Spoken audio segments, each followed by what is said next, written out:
पुस्तक लिखिए the 7 habits of highly effective people, मतलब अति असरकारक व्यक्तित्व धराने वाले व्यक्तियों के जीवन में ये 7 आदतें मैंने कॉमन देखी।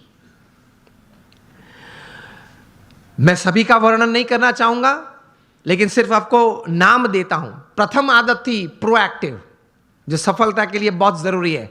हम लोग एक्टिव तो हैं, प्रोएक्टिविटी मतलब प्रतिकूल परिस्थिति में सानुकूल प्रतिभाव।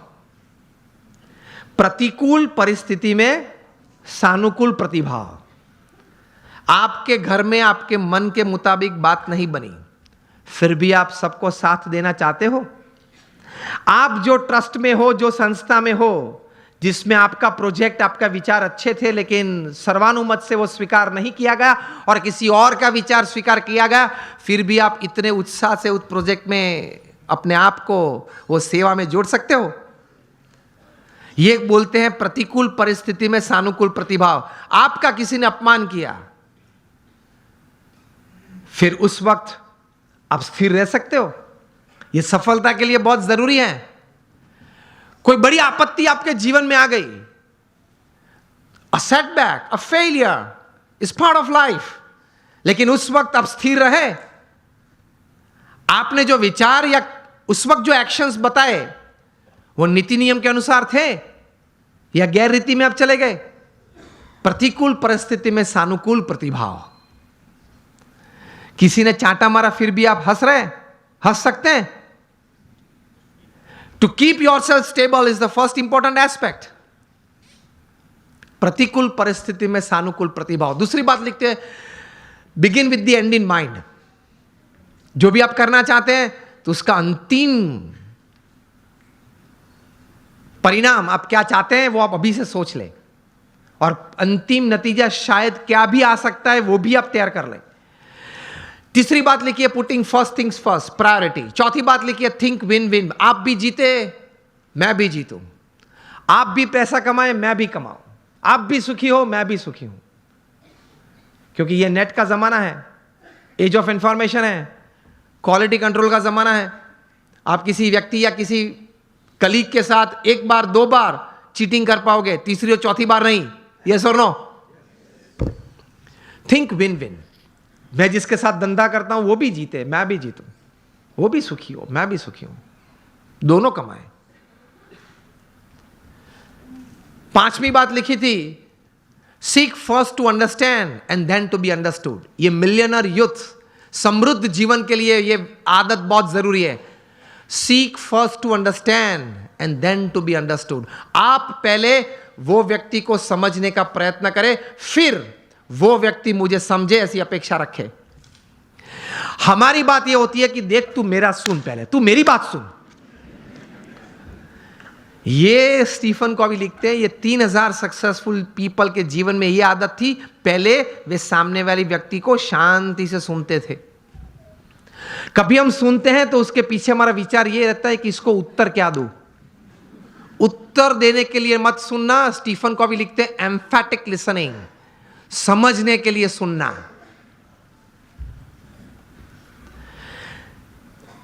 पांच आदतें हुई। 6th लिखते हैं, सिनर्जी। एनर्जी तो हम सब समझते हैं, मतलब आगे ऐसा लगता है। सिनर्जी मतलब 2 या 2 से ज्यादा व्यक्ति जब साथ में आते हैं, कुछ काम करने का निर्णय लेते हैं, काम करना शुरू करते हैं, मतभेद हो जाते हैं, कभी मनभेद भी हो जाते हैं, फिर भी साथ रहने का निश्चय करते हैं, साथ रहते हैं और चर्चा करते हैं, कॉमन मिनिमम प्रोग्राम डिसाइड करते हैं, कॉमन मिनिमम प्रोग्राम के लिए अपनी एनर्जी रिसोर्सेज अंदर डालते हैं, एक परिणाम पैदा करते हैं और परिणाम का आनंद लेते हैं। उसी आनंद में दूसरा काम करने का तैयार करते हैं, उसको सिनर्जी बोलते हैं। ये सिनर्जी के साथ काम करना वो आपको समृद्ध बनाएगा।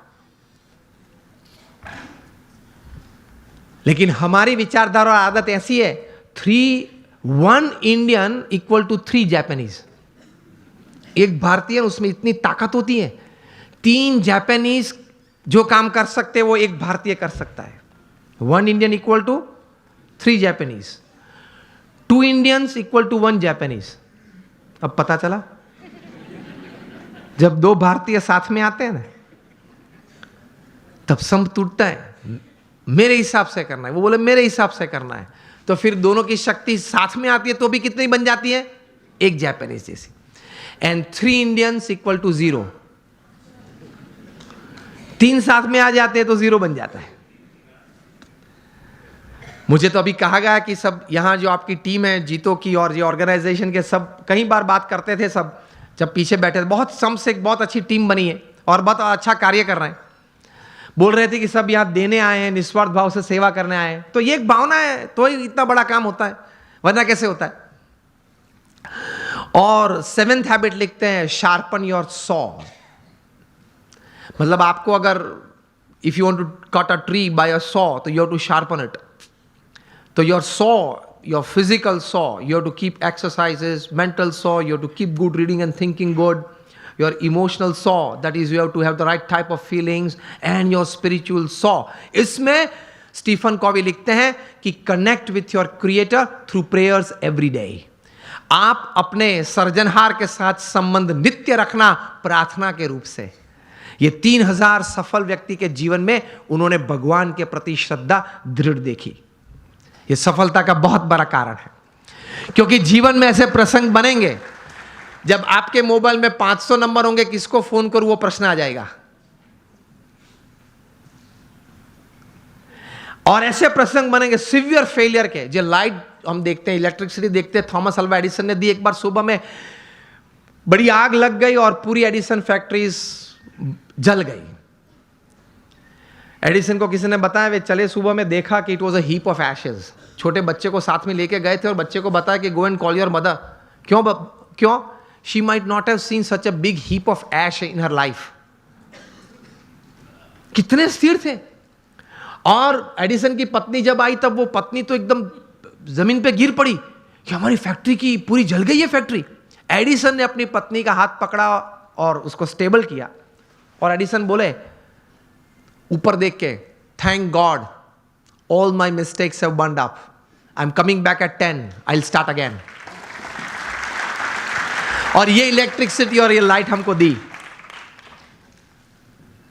उन्होंने बोला कि भगवान आपका आभार, मेरी सब गलतियां जल गई। वो गलतियां नहीं थी, जब तक वे अस्तित्व में थी तब तक वे रिकॉर्ड्स थे, डेटा था। You got my point? जब तक वो पेपर्स थे, जब तक फैक्ट्री जल नहीं गई थी, लेबोरेटरी थी, तब तक वो सब क्या था? रिकॉर्ड्स और डेटा था। एक बार जल गई, यहां अभिगम बदल दिया, गलतियां थी, जल गई, I will start afresh. He did it and he give this. ये कहां से इतना बल आता है इस परिस्थिति में? प्रमुख स्वामी महाराज का संकल्प था कि लंदन में एक भव्य शिखरबद्ध मंदिर करना है। हैरो वहां एक एरिया है, वहां हमने जमीन भी ली, लेकिन नेबरहुड में सबने ये प्रश्न उठाया कि ये लोग 12 बजे तक घंट बजाएंगे, आरती करेंगे तो हमारी प्राइवेसी डिस्टर्ब हो जाएगी। अब ऐसा तो करते नहीं हम, लेकिन वहां एक सिग्नेचर कैंपेन होता है, वो भी एक part of the legal process है। उन्होंने वो किया और ज्यादा सिग्नेचर लोकल्स थे उनकी हुई, तो कोर्ट ने रूलिंग दे दिया कि BAPS can not construct a मंदिर, या वो यहां मंदिर नहीं बांध सकते, और हम केस हार गए। प्रमुख स्वामी महाराज बड़ौदा में थे और बोर्ड ऑफ ट्रस्टीज ने फोन किया वहां लंदन से कि स्वामी जी हम केस हार गए। प्रमुख स्वामी महाराज के साथ हमारे बड़े सदगुरु संत पूज्य विवेक सागर स्वामी थे। उन्होंने ये प्रसंग प्रत्यक्ष देखा। प्रमुख स्वामी महाराज के चेहरे पे एक व्रिंकल भी नहीं फरी। प्रथम वाक्य वे बोले, जैसी भगवान की इच्छा। दूसरा वाक्य वे बोले कि हमने तो अपना पुरुषार्थ सही भावना से किया था, अब परिणाम जो भगवान की इच्छा है वो हम स्वीकार लेंगे।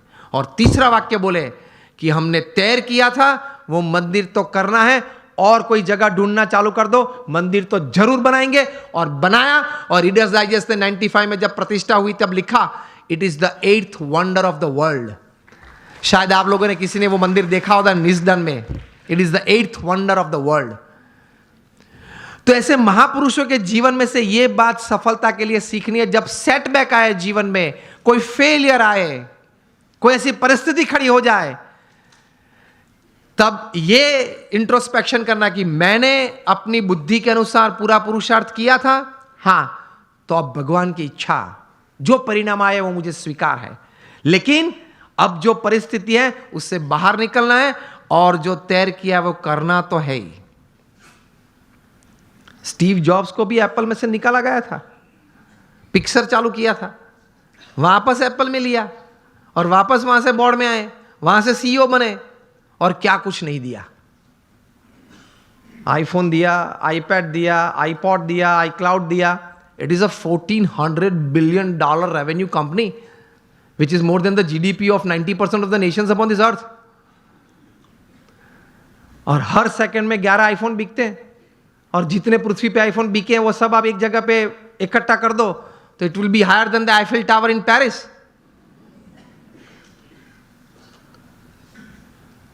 वे भी अपनी परिस्थिति जीवन में ऐसी थी जब खाना खाने के लिए हिंदू मंदिर में जाते थे। स्टीव जॉब्स, यही नाम का जीवन चरित्र उनके बचपन के मित्र एरिक्सन और निक बिल्टन ने लिखा है, उसमें यह बात लिखी है। तो ऐसी परिस्थिति आ जाए जब स्थिर रहना, स्वीकार लेना, भगवान में श्रद्धा रखना, थोड़ा आत्मविश्वास रखना, थोड़ा समय जाने देना, पुरुषार्थ करते रहना, बाहर निकल आते हैं। लोग बाहर निकल आते हैं। ऐसे you become a millionaire youth. आप एक समृद्ध व्यक्ति बन सकते हैं। तो भगवान में अटूट श्रद्धा रखना, और अटूट श्रद्धा मतलब एक ही वाक्य आप ध्यान से सुनना, what is faith in God? I tell you just one sentence. वो जीवन में भगवान में श्रद्धा है, और वो वाक्य है, मेरे जीवन में आज तक जो कुछ बना, अभी जो कुछ बन रहा है और आगे भी जो कुछ बनेगा, वो भगवान की इच्छा से होता है, मेरे अच्छे के लिए होता है, और अगर मैं यही अभिगम रखूं तो यही बात मेरी प्रगति और सफलता का कारण बनेगी। इसको भगवान में श्रद्धा बोलते हैं। आप माता पिता कभी अपने बच्चे का बुरा इच्छते हो? तो हम भगवान के बच्चे हैं। वयम अमृतस्य पुत्रः, we are the children of God. तो वे तो हमारे लिए चिंतित है, हमारा अच्छा ही करना चाहते हैं। लेकिन आप ही अभिगम रखना, a pat is also good in life, a slap is also good.